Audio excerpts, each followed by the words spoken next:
Hello and welcome to another recorded training session for RPMS EHR.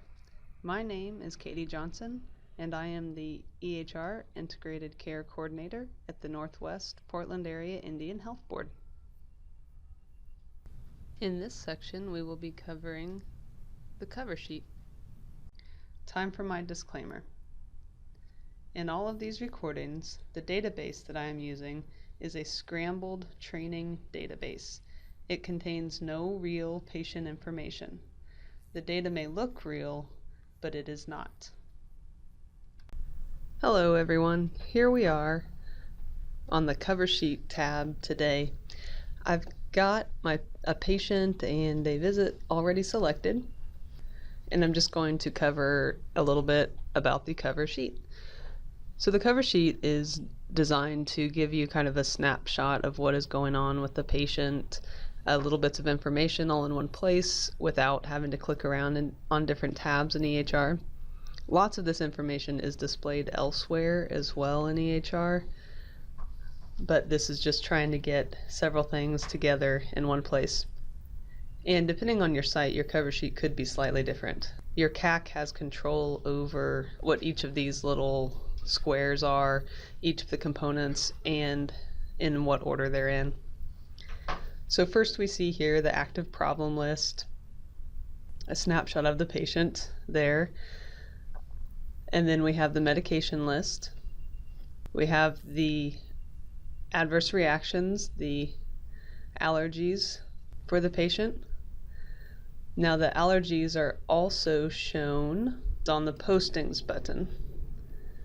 We'll cover a little bit more about the postings button later, but allergies are one thing that show up here, and also crisis warning notes, record flags. If the patient has any, or if your site uses any of these things, they would be in the lower half here.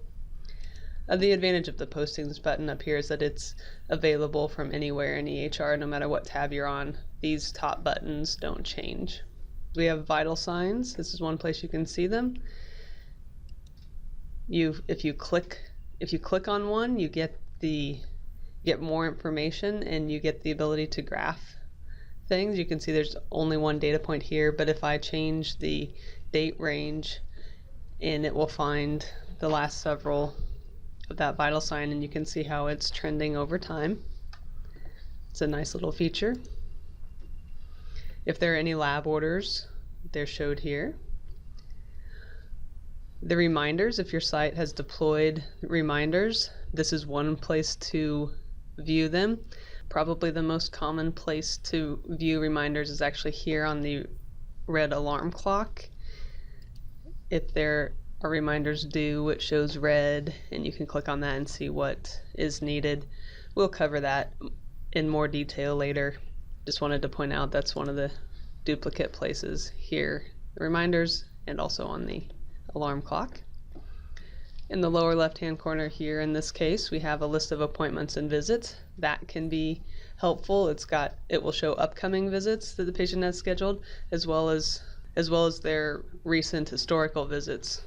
So you can see, oh, we've been in to see the provider several times in the last few months, or whatever. You get a snapshot of how often the patient has been into the clinic. There's a designated provider component here. If you are using this, in this example, there is no designated provider listed for this patient, but if there were, or if you wanted to add one here, you can certainly do that.